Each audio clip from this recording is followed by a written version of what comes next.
자, 안녕하세요. 10월 13일 금융경제 이슈 시작해 보도록 하겠습니다. 자, 10월 달은 날씨가 굉장히 좋은 것 같아요. 자, 지금 요즘에 또 최근에 많이 처음 영상을 접한 분들이 있기 때문에 간단하게 설명을 해드리면, 제가 매일 올리는 신문 그 내용들은 그냥 제가 판단하기에 이런 것들이 여러분들이 알고 적용시키면 좋을 것 같다. 그래서 제가 한 하루에 5개 정도만 같이 보는 거고요. 그런 내용들은 지금 블로그나 제가 카페에 올려드리고 있으니까, 여기 카페에 보시면 금융권 이슈란에 보시면 제가 매일매일 이렇게 올려드리고 있어요. 그래서 만약에 그냥 내용만 들었는데 신문 기사가 어디 있는지 궁금한 분들은 여기서 스크랩 해보시면 좋을 것 같아요. 자, 오늘도 한번 5개의 기사 한번 가보도록 하겠습니다. 역대 최저 금리 0.5% 더 내릴 수 있을까? 이게 오늘 첫 기사로 제가 갖고 왔고요. 자, 지금 금리 자체가 계속 우리가 공부를 하고 있지만, 저금리라는 기조는 앞으로의 시장 방향성을 말해주고 있는 부분이거든요. 그러니까 이러한 저금리가 갑작스럽게 고금리 상황으로 올라갈 일이 지금은 거의 없어요. 그래서 명확하게 현재 금융시장의 방향은 저금리 기조가 지속될 것이다. 하지만 약간의 변동폭은 일어날 거예요. 그래서 이러한 우리가 금리의 방향성을 예측할 수 있는 게, 어떻게 보면 한국에는 기준금리잖아요. 그러니까 지금 금융권 초보 공부하시는 분들은 기준금리에 대해서 모를 수도 있는데, 요거 이상한 거 아니에요. 이거 그냥 뭐 금방 알 수 있는 거니까. 여기 보시면 한국은행 기준금리가 우리나라 시장에 대한 방향성을 어떻게 보면 잡아주는 기준이 되는 금리다. 그렇게 생각하시면 돼요. 그래서 이러한 기준금리의 영향에 따라서 각 시중 은행들이 금리를 변동하는 거죠. 그러니까 한국은행의 기준금리를 이렇게 낮추는 상황인데, 야, 우리은행은 금리를 엄청나게 올릴 거야. 이런 상황은 안 된다는 거예요. 그러니까 이러한 흐름들은 이해해 보시면 돼요. 그래서 보시면 2017년 7월에 지금 한국은행 기준금리가 1.25%였고 이렇게 약간 상승을 보였으나, 2019년이 되면서 어떻게 돼요? 계속적으로 지금 하강 국면에 들어섰죠. 그러니까 이게 지금 여러분들이 보는 방향성이에요. 그리고 지금 9월에 0.5%까지 인하가 됐는데, 이 금리에서 앞으로 더 하향이 될까, 아니면 좀 더 상승을 시킬까, 아니면 보합을 유지할까, 이러한 것들 방향성들을 우리가 생각해 볼 필요가 있다는 거죠. 그러니까 이러한 방향성들은 맞지 않아도 그냥 내가 어떠한 근거에 의거해서 이 금리가 이렇게 될 것이라는 걸 우리가 예측을 해볼 수 있기 때문에, 그러한 것들을 보시고 예측을 한 게 중요한 게 아니라, 금리가 보합 상태로 됐을 때, 그리고 상승이 됐을 때, 하락이 됐을 때 각각 내가 지원한 산업과 그 다음에 그러한 것들 중에서 어떠한 영향이 있을까를 생각해 보시는 게 여러분이 해야 될 공부라는 거죠. 자, 보면 한국은행이 지난 5월 기준금리를 0.5%까지 인하한 후 실효화하는 우려가 제기되고 있다. 금리가 충분히 낮아져 추가적인 통화 정책에 효과를 내지 못할 수 있다는 것. 반면 경기가 악화될 경우 한 차례의 추가 금리 인하 여력이 있다는 의견도 있는 거예요. 그러니까 이러한 상황이 됐을 때 꼭 한 방향의 생각이 옳지 않은 거예요. 그러니까 이렇게 더 금리 인하해봤자 통화정책의 효과 못 내, 이러한 분들도 있을 거고, 또 어떠한 분들은 아니야, 경기 악화 한 번 더 되면은 한 번 더 금리 인하해서 좀 더 풀어주는 게 좋아. 그러니까 이렇게 양방향 의견이 갈릴 수 있다는 거죠. 그러니까 우리는 이거 두 개를 다 일단 받아들여야 돼요. 자, 12일 한국은행에 따르면 지난해 10월부터 1.25%였던 기준금리가 3월 0.75, 그 다음에 5월 0.5%로 두 차례 인하가 됐어요. 그러니까 이걸 모르셨던 분들은 오늘 저랑 같이 하면서 이거 공부하는 거예요. 지난해 10월에 1.25에서 3월에 0.75, 많이 떨어졌죠. 0.5. 그 다음에 또 0.25가 떨어졌으니까. 한은은 코로나19로 흔들리는 경기를 부양하기 위해서 선제적 통화 정책이라고 설명을 했지만, 금리가 역대 최저치인 0%대에 진입하면서 실효 하한에 들어선 게 아니냐는 지적이 나왔다. 한은도 이를 시인했대요. 그래서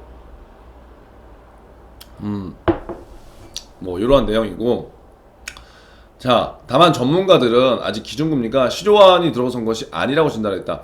경기 상황이 추가적으로 악화된다면 한 번 정도는 금리 인하 카드가 더 쓸 수 있다는 소리죠. 그러니까 아까 위에서 얘기했지만, 지금 현 시점을 보는 기조는 또 양방향으로 갈리기 때문에 어떠한 분들은 현재 경제가 지금 코로나 때문에 뭐 이런 이슈들이 계속 있고 소상공인이나 자영업자도 힘들어하는데 이러한 상황이라 한 번 더 금리를 인하해서 부양을 좀 더 해야 되지 않느냐, 금리 인하 카드 한 번 더 써야 되지 않느냐, 그렇게 쓸 수 있다는 그냥 생각들을 얘기한다는 거예요.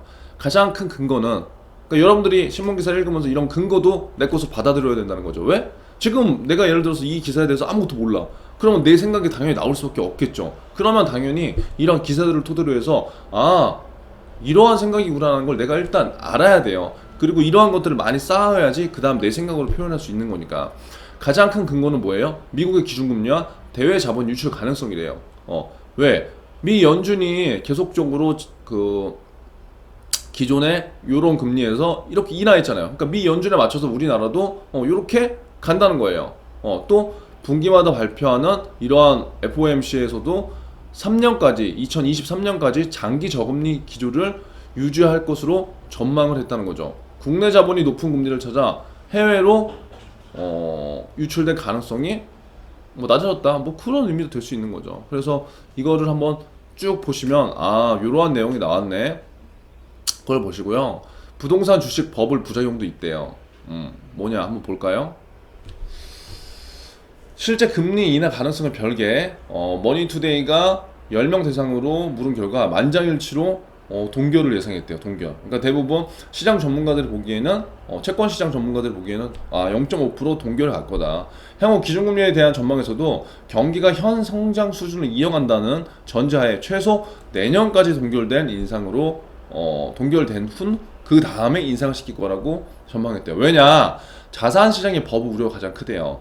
추가적인 금리 인하는 뭐예요? 금리가 인하되면 부동산 주식 시장에 더 큰 과열을 부추길 것이라는 지적이에요. 이거 왜 그런 거예요? 금리가 지금 0.5%였다가 갑자기 또 0.25%나 0%로 한국은행 기준금리를 낮춰버리면 어떻게 되겠어요? 지금 계속 제가 여러분들이 강조한 B2 영끌 나오잖아요. 왜냐면 예전에 10만 원의 이자를 내야 됐다면 지금 예를 들어 3만 원의 이자를 내. 그러면 소득이 어느 정도 안정되거나 현금 흐름이 가능한 사람들은 지금 대출을 많이 받는다는 거죠. 그래서 뭘 해요? 부동산과 주식 시장에 돈을 쏟아 붓는 거예요. 그래서 여기서 얘기한 것 같이 자산 시장의 버블 우려가 크다고 한 게 이러한 내용이에요. 추가적으로 금리를 인하해주면 소비자들 입장에서는 금리에 대한 이자를 내는데 별로 부담이 없다는 거예요. 그래서 그러한 자금들을 일단 받아서 투자를 하기 때문에 그렇게 되면 버블 우려가 생길 수밖에 없기 때문에 그런 문제가 된다는 거예요. 여기 또 나왔잖아요. 부동산과 주식 등 자산시장 투자를 위한 이른바 영끌, B2 현상으로 가계부채 규모는 더욱 커지는 모습이다. 그러니까 금융당국에서 이거를 상당히 안 좋아한다는 거죠.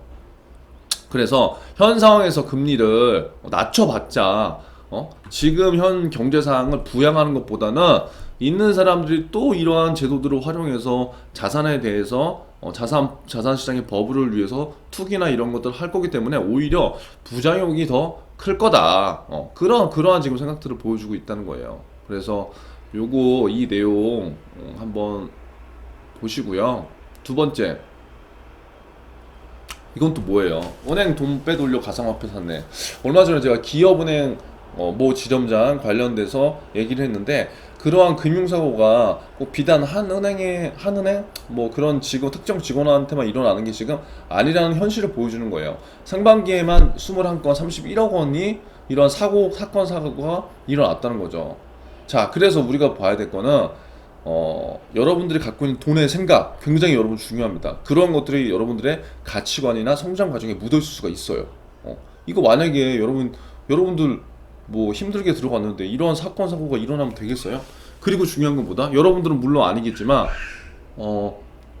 내 옆에 직원이 만약에 이러한 걸 내가 봤어. 그러면 어떻게 해야 돼요? 이러한 것들이 면접에도 물론 나올 수 있는 거겠죠. 그러니까 면접을 위한 준비를 하는 건 아니지만 충분히 왜? 이러한 사건 사고가 많았기 때문에 여러분들하고 똑같이 힘들게 지금 준비해서 취업이라는 걸 했을 건데 이걸 왜 했냐고. 왜?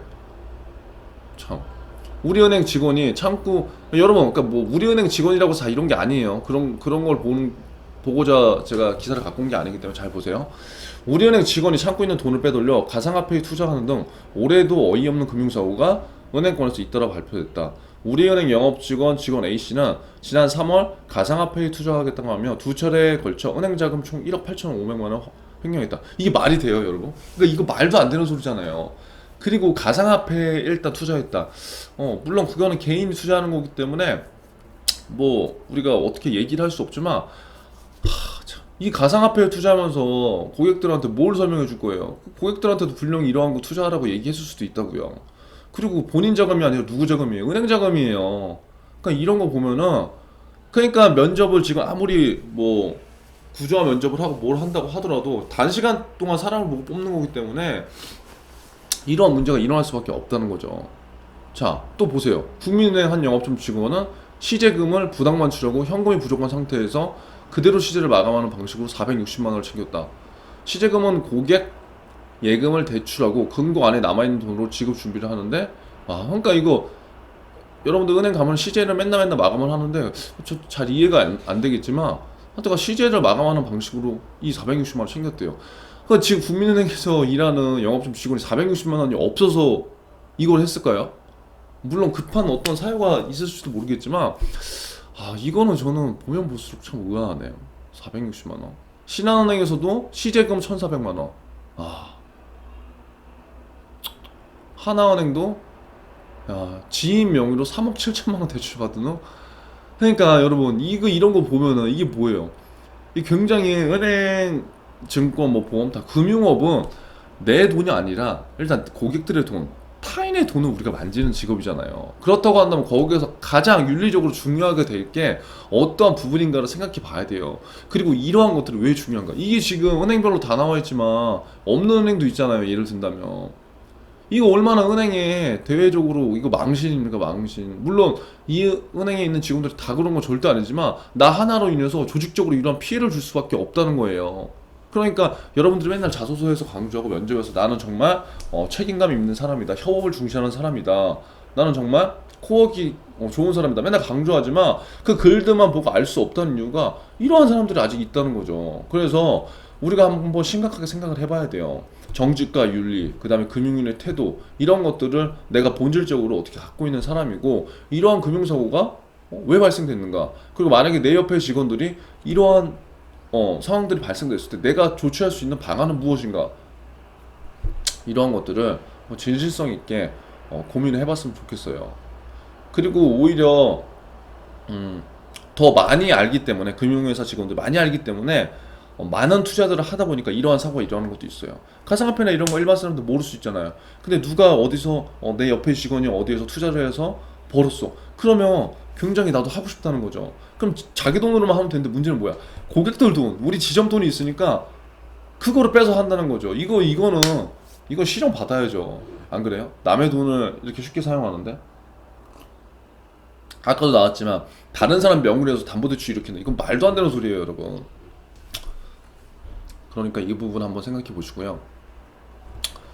이건 뭐 보험 관련 회사, 요즘에 뭐 보험회사도 많이 몇 군데 뜨고 있어서 갖고 와봤는데 이런 거예요, 여러분. 보험회사를 우리가 지원할 때도 손해보험회사와 생명보험회사가 이제 다른데 대부분 생명보험회사가 파이가 크죠. 그래서 이 얘기는 뭐냐면 손해보험사가 수입보험료가 들어오는 보험료가 생보사 턱 밑까지 추격했다는 거예요. 그러니까 예전에는 약간 생보사가 훨씬 더 우량하고 그랬는데 지금은 그게 아니라는 거죠. 5대 손보사 점유율이 높아졌다. 자, 뭐냐, 왜? 손해보험사의 수입보험료가 매년 늘어나면서 주요 대형 생명보험사 점유율을 바싹 추격하고 있대요. 손해보험 업계와 생명보험 업계 간 수입보험료 격차가 빠르게 좁혀지고 있는 이유는 뭐예요? 설계사 분들의 이동. 설계사 분들이 한 곳에 계속 있는 게 아니라 계속 이동을 좀 하는 케이스도 많거든요.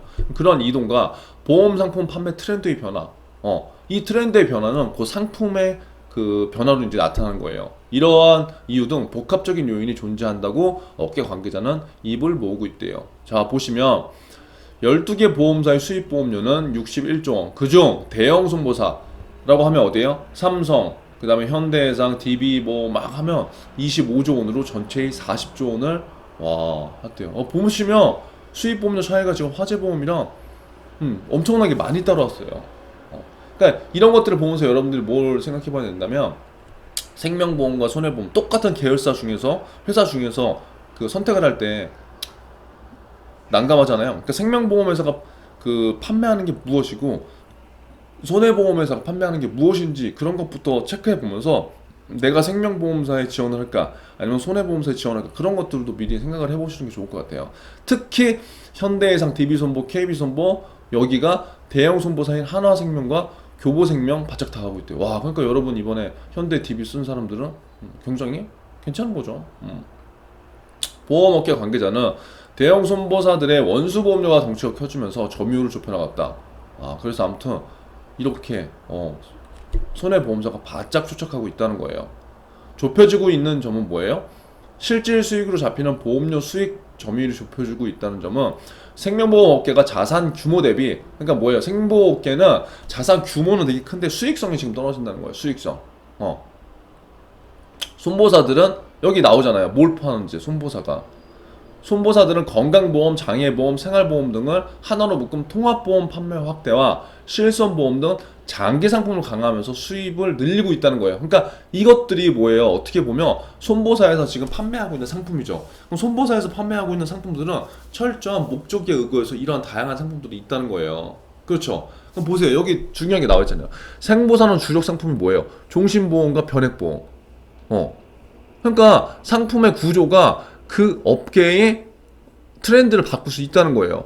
그러니까 예전 대비해서 예전에는 종신보험과 변액보험을 지금 많이 가입했다면 지금은 이 두 개의 상품보다 뭐예요? 건강보험이나 장애보험, 생활보험 이러한 통합보험, 장기보험들 많이 더 가입할 수밖에 없는 추세라는 거죠. 왜?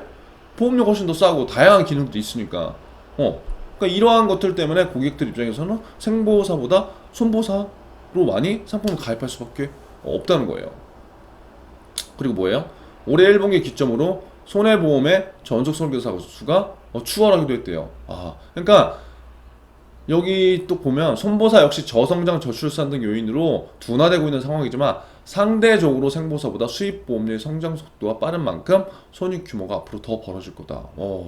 중요한 거예요. 그러니까 앞으로의 성장 가능성을 내가 어떻게 판단하냐. 지금 생명보험사를 지원하는 사람도 있겠지만 손해보험사가 이러한 이유로 나는 손해보험사를 지원한다. 그 중에서 왜 현대해상이냐, 왜 삼성화재냐 이런 것들은 내가 이제 만들어야 된다는 거죠. 그래서 일단 생보사가 갖고 있는 것보다 손보사는 훨씬 더 다양한 상품들을 갖고 있어요. 다양한 상품들을 갖고 있다는 건 다양한 보장을 할 수 있는 풀이 많다는 거죠.